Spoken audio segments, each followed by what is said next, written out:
السلام علیکم ورحمۃ اللہ وبرکاتہ۔ آج کے خطبے کا عنوان ہے بلند ہمت۔ الحمدللہ والصلاۃ والسلام علی رسول اللہ، اما بعد۔ تمام تعریفیں اللہ کے لیے ہیں، ہم اسی کی حمد بیان کرتے ہیں، اسی سے مدد مانگتے ہیں، اسی سے مغفرت طلب کرتے ہیں اور اسی کی طرف توبہ کرتے ہیں۔ ہم اپنے نفسوں کی شرارتوں اور اپنے اعمال کی برائیوں سے اللہ کی پناہ مانگتے ہیں۔ جسے اللہ ہدایت دے اسے کوئی گمراہ نہیں کر سکتا، اور جسے وہ گمراہ کر دے اسے کوئی ہدایت نہیں دے سکتا۔ میں گواہی دیتا ہوں اللہ کے سوا کوئی معبود برحق نہیں ہے، وہ یکتا ہے، اکیلا ہے، اس کا کوئی بھی شریک نہیں ہے۔ اور میں یہ بھی گواہی دیتا ہوں کہ جناب محمد رسول اللہ صلی اللہ علیہ وسلم اللہ تعالیٰ کے بندے اور اس کے آخری رسول ہیں۔ اللہ آپ پر، آپ کی آل پر اور تمام صحابہ کرام پر ڈھیروں درود و سلامتی نازل فرمائے۔ حمد و ثنا کے بعد میں آپ کو اور اپنے نفس کو اللہ تعالیٰ کے تقوی کی وصیت کرتا ہوں، کیونکہ اہل تقوی ہی سب سے زیادہ عزت و اکرام کے مستحق ہیں، اور انہیں امن اور سلامتی والے گھر یعنی جنت کی خوشخبری دی گئی ہے۔ اللہ تعالیٰ قرآن مجید میں ارشاد فرماتے ہیں، كَذَلِكَ يَجْزِي اللَّهُ الْمُتَّقِينَ الَّذِينَ تَتَوَفَّاهُمُ الْمَلَائِكَةُ طَيِّبِينَ يَقُولُونَ سَلَامٌ عَلَيْكُمُ ادْخُلُوا الْجَنَّةَ بِمَا كُنْتُمْ تَعْمَلُونَ۔ اسی طرح اللہ پرہیزگاروں کو جزا دیتا ہے۔ وہ لوگ جن کی روح فرشتے اس حال میں قبض کرتے ہیں کہ وہ پاکیزہ ہوں، کہتے ہیں تم پر سلام ہو، جنت میں داخل ہو جاؤ ان اعمال کے بدلے جو تم کیا کرتے تھے۔ اے اللہ کے بندو، اللہ تعالیٰ نے مخلوق کو پیدا فرمایا اور ان کے ارادوں، حوصلوں میں فرق رکھا، یہاں تک کہ بعض ارادوں میں مشرق و مغرب سے بھی زیادہ دوری نظر آتی ہے۔ ذَلِكَ فضل اللہ یؤتیہ من یشاء، یہ اللہ کا فضل ہے، وہ جسے چاہتا ہے عطا کرتا ہے۔ یعنی ایک ہمت اس ذات سے جڑی ہے جو عرش کے اوپر ہے، اور ایک ہمت گندگی اور ناپاکی کے گرد گھوم رہی ہے۔ بلند ہمت انسان وہ ہے جو اللہ کے سوا کسی اور پر قناعت نہیں کرتا۔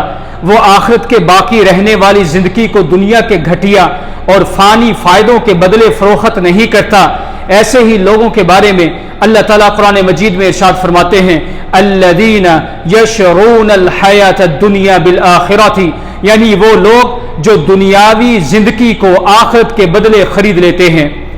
بلند ہمت انسان کو اللہ تعالیٰ محبوب رکھتا ہے کیونکہ وہ اعلیٰ مقاصد کے لیے کوشش کرتا ہے، وہ گھٹیا چیزوں میں مشغول نہیں ہوتا۔ نبی کریم صلی اللہ علیہ وسلم نے فرمایا، ان اللہ یحب معالی الامور ویکرہ سفسافہا، یعنی اللہ تعالیٰ بلند درجے کے کاموں کو پسند کرتا ہے اور گھٹیا باتوں کو ناپسند کرتا ہے۔ رواہ الطبرانی فی الاوسط۔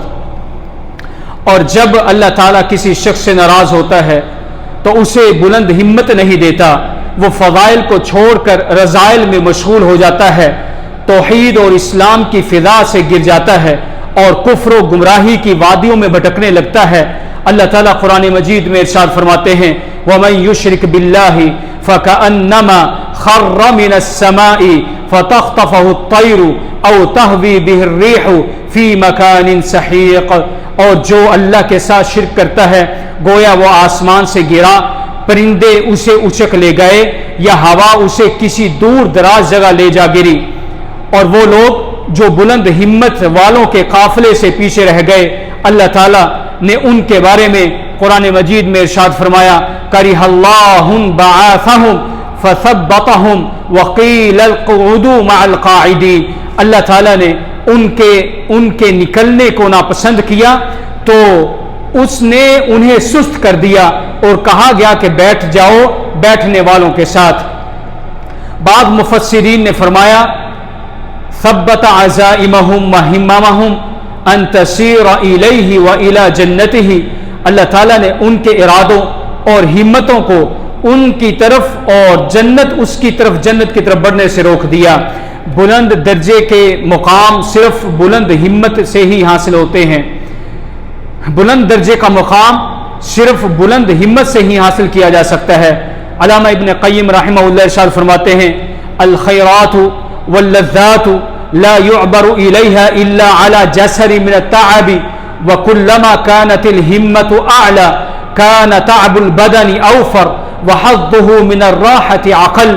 نیکیاں اور حقیقی لذتیں تکلیف کے پل سے گزر کر ہی حاصل ہوتی ہیں، اور جتنی ہمت بلند ہوگی اتنا ہی جسم کی مشقت زیادہ ہوگی اور آرام کا حصہ کم ہوگا۔ وَإِذَا كَانَتِ النَّفُوسُ كِبَارًا، اور جب ارادے پختہ اور عظیم ہوں، تعبت فی مرادها الاجسام، بلند مقاصد کی طلب میں جسم تھک جاتے ہیں۔ مومن کی ہمت آخرت سے وابستہ ہوتی ہے، لہذا دنیا میں جو کچھ بھی ہے وہ اسے آخرت کی طرف مائل کرتا ہے۔ چنانچہ حضرت خلیفہ عمر بن عبد العزیز رحمہ اللہ نے فرمایا ان لی نفسا طواقة لا يؤتى شيئا الا طاقت الى ما هو اعلى منه واني لما اعطيت الخلافة طاقت نفسی الى ما هو اعلی منها وهي الجنة، میرے اندر ایک تڑپنے والی نفس ہے، اسے جب بھی کوئی چیز دی جاتی ہے تو وہ اس سے بھی بلند چیز کی طلب کرنے لگتا ہے، اور جب مجھے خلافت ملی تو میرے نفس نے اس سے بھی بلند درجے کی خواہش کی، اور وہ خواہش جنت کی ہے۔ بلند ہمت والے لوگ صرف جنت عالیہ پر راضی ہوتے ہیں، جیسا کہ نبی کریم صلی اللہ علیہ وسلم نے ہمیں سکھلایا کہ اذا سألتهم اللہ فاسألوه الفردوس فإنه وسط الجنة وعلى الجنة، جب تم اللہ سے سوال کرو تو اس سے جنت الفردوس کا سوال کرو، کیونکہ وہ جنت کے درمیان واقع ہے اور وہی جنت کا سب سے اعلیٰ مقام ہے۔ رواہ البخاری۔ بلند ہمت انسان اپنے وقت کے ضیاع پر غیرت کھاتا ہے، اس لیے وہ اپنے مقصد کو متعین کرتا ہے اور اپنے وقت کی منصوبہ بندی کرتا ہے، اور اس کا شعار ہوتا ہے فَإِذَا فَرَغْتَ فَانْصَبْ وَإِلَىٰ رَبِّكَ فَارْغَب، بس جب فارغ ہو جاؤ تو محنت میں لگ جاؤ، یعنی عبادت میں لگ جاؤ اور اپنے رب کی طرف رغبت کرو۔ علامہ ابن قیم رحمہ اللہ ارشاد فرماتے ہیں کہ انسان کے لیے لائق ہے کہ وہ اپنی عمر کے لمحات بلکہ اپنی سانسیں ان کاموں میں صرف کرے جن سے بلند مقاصد حاصل کیے جا سکیں، اور اپنی باقی ماندہ عمر میں اس کی تلافی کرے جو اس سے چھوٹ چکا ہے، کیونکہ اس عمر کی کوئی قیمت نہیں ہے، اور اپنی سانسوں کو ضائع ہونے سے بچائے ان کاموں میں جو اسے اللہ کے قریب نہ کریں، کیونکہ دنیا چند گنی چنی سانسوں کا نام ہے، اور ہر ایک سانس کے بدلے آخرت میں ہزاروں ہزار سالوں کی زندگی ہے۔ تو جو سانس اللہ کے قریب کا سبب نہ بنے وہ بندے کے لیے آخرت میں حسرت کا سبب ہے، لہذا وہ سب سے زیادہ اس کا حقدار ہے کہ اپنی سانس کو اللہ کے محبوب ترین کاموں میں صرف کرے۔ اگر وہ اسے کسی پسندیدہ کام میں صرف کر دے اور محبوب ترین کام اور محبوب ترین کو چھوڑ دے تو وہ کوتاہی کرنے والا ہے۔ تو پھر سوچو کہ اگر وہ اسے کسی بے فائدہ کام میں صرف کرے تو کیا ہوگا، اور اگر وہ اسے ایسے کام میں صرف کرے جس پر اس کا رب اس سے ناراض ہوگا تو کیا ہوگا۔ بلند ہمت انسان مواقع تلاش کرتا ہے اور کسی ٹھوکر پر رکتا نہیں۔ اگر ایک دروازہ بند ہو جائے تو دوسرا دروازہ کھٹکھٹاتا ہے اور مایوس کرنے والوں سے کہتا ہے کلا ان معی ربی سیہدین، ہرگز نہیں، میرے ساتھ میرا رب ہے، وہ مجھے ضرور راستہ دکھلائے گا۔ بلند ہمت انسان خالق پر بھروسہ کرتا ہے اور مخلوق سے سوال کرنے سے بچتا ہے، جبکہ کم ہمت شخص لوگوں کے احسانات کی پرواہ نہیں کرتا اور ان سے مانگنے میں شرم محسوس نہیں کرتا۔ چنانچہ نبی کریم صلی اللہ علیہ وسلم نے ارشاد فرمایا الید العلیا خیر من الید السفلی، اوپر والا ہاتھ دینے والا نیچے والے ہاتھ مانگنے والے ہاتھ سے بہتر ہے۔ رواہ الترمذی۔ علماء رحمہ اللہ نے ارشاد فرمایا فی الحدیث ندب الی التعفف عن المسألة وحض على معالي الأمور فإن قبول المنن مما تأباه الهمة العالية.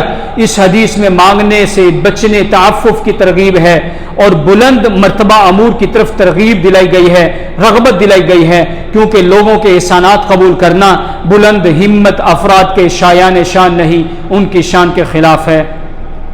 بلند ہمت لوگوں کی صحبت انسان کی عزم اور ہمت کو جلا بخشتی ہے، اور ان کی سیرتوں کا مطالعہ کرنے سے انسان بلندی کی طرف مائل ہو جاتا ہے. اللہ تعالیٰ قرآن مجید میں ارشاد فرماتے ہیں لَقَدْ كَانَ فِي قَصَصِهِمْ عِبْرَةٌ، یقیناً ان کے واقعات میں اہل عقل کے لیے بصیرت ہے. امام ابن جوزی رحمہ اللہ فرماتے ہیں كانت همم القدماء من العلماء عالية تدل عليها تصانيفهم التي هي زبدة أعمارهم فسبيل طالب الكمال مطالعة تصانيفهم وأخبارهم فالاستكثار من مطالعة كتبهم رؤية لهم. سلف کے علماء کی ہمت بلند تھی اور ان کی تصانیف اس کی گواہی دیتی ہیں، کیونکہ وہ ان کی عمروں کا نچوڑ ہیں. لہذا جو شخص کمال چاہتا ہے اس کے لیے ضروری ہے کہ وہ ان کی تصانیف اور سوانح عمروں کا مطالعہ کرے، کیونکہ ان کی کتابوں کا کثرت سے مطالعہ کرنا در حقیقت خود ان سے ملاقات کرنے کے مترادف ہے. بلند ہمت لوگ اپنے اعمال پر اعتماد نہیں کرتے اور اپنی کامیابیوں پر فخر نہیں کرتے، جیسا کہ اللہ تعالیٰ قرآن مجید میں ارشاد فرماتے ہیں یؤتون ما آتوا وقلوبهم وجلة، وہ جو کچھ بھی دیتے ہیں یعنی اللہ کے راستے میں خرچ کرتے ہیں دل اس حال میں لرزاں ان کے رہتے ہیں کہ کہیں وہ قبول نہ ہوں. اور جو شخص اپنی ہمت کو نفع مند کاموں میں مشغول رکھتا ہے وہ اپنے رب کی طرف ترقی کرتا ہے، اور ورنہ وہ پیچھے رہ جاتا ہے اور اس راستے میں کسی کے لیے رکنے کی گنجائش نہیں. جیسا کہ اللہ تعالیٰ قرآن مجید میں ارشاد فرماتے ہیں لمن شاء منکم ان یتقدم او یتأخر، تم میں سے جو چاہے آگے بڑھے، تم میں سے جو چاہے پیچھے ہٹ جائے. دنیا بلند مقامات کی طرف دوڑنے کی جگہ ہے اور آخرت کے درجات بلند ہمت سے ہی حاصل ہوتے ہیں. لہذا جس کی ہمت بلند ہو اس کا مقام بھی بلند ہوتا ہے، اور جو کم تر چیزوں میں مشغول ہو جائے وہ اعلیٰ درجے سے محروم ہو جاتا ہے. جیسا کہ اللہ تعالیٰ قرآن مجید میں ارشاد فرماتے ہیں فَمِنْهُمْ ظَالِمٌ لِنَفْسِهِ وَمِنْهُمْ مُقْتَصِدٌ وَمِنْهُمْ سَابِقٌ بِالْخَيْرَاتِ بِإِذْنِ اللَّهِ ذَلِكَ هُوَ الْفَضْلُ الْكَبِيرُ. ان میں سے کچھ اپنے نفس پر ظلم کرنے والے ہیں، کچھ میانہ روا ہیں، میانہ رو ہیں، اور کچھ اللہ کے حکم سے نیکیوں میں سبقت لے جانے والے ہیں. یہی سب سے بڑا اللہ کا فضل ہے.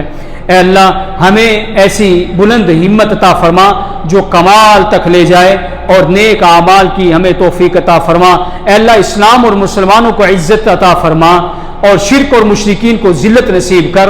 اے اللہ اپنے خلفائے راشدین جناب ہدایت یافتہ اماموں یعنی ابوبکر، عمر، عثمان، علی رضوان اللہ اجمعین سے راضی ہو جا، اور باقی تمام صحابہ کرام سے، تابعین سے اور ان کے نیک پیروی کرنے والوں سے بھی قیامت تک تو اللہ راضی ہو جا. اے اللہ غم زدوں کی غم خوری فرما، مصیبت زدوں کی مصیبت کو دور فرما. اے اللہ ہمارے وطنوں کو امن کا گہوارہ بنا، اور ہمارے ائمہ اور حکمرانوں کو درست راہ دکھلا، اور ہمارے حکمران اور ان کے ولی عہد کو اپنی پسندیدہ اور رضا کی راہ پر چلنے کی توفیق عطا فرما، اور ان کی رہنمائی تقوی اور نیکی کی طرف فرما. اے اللہ تو ہی اللہ ہے، تیرے سوا کوئی معبود نہیں، تو غنی ہے، ہم فقیر ہیں. ہم پر بارش نازل فرما اور ہمیں مایوس لوگوں میں سے نہ بنا. اے اللہ ہم تجھ سے بخشش مانگتے ہیں، بے شک تو بڑا بخشنے والا ہے. تو ہم پر آسمان پر موسلادھار بارش نازل فرما. اللہ کے بندو ان اللہ یامر بالعدل والاحسان وایتاء ذی القربى وینہی عن الفحشاء والمنکر والبغی یعظکم لعلکم تذکرون. بلا شبہ اللہ انصاف کا، احسان کا اور قرابت داروں کو دینے کا حکم دیتا ہے، اور بے حیائی اور برائی اور ظلم سے تمہیں منع کرتا ہے. وہ تمہیں نصیحت کرتا ہے تاکہ تم نصیحت حاصل کرو.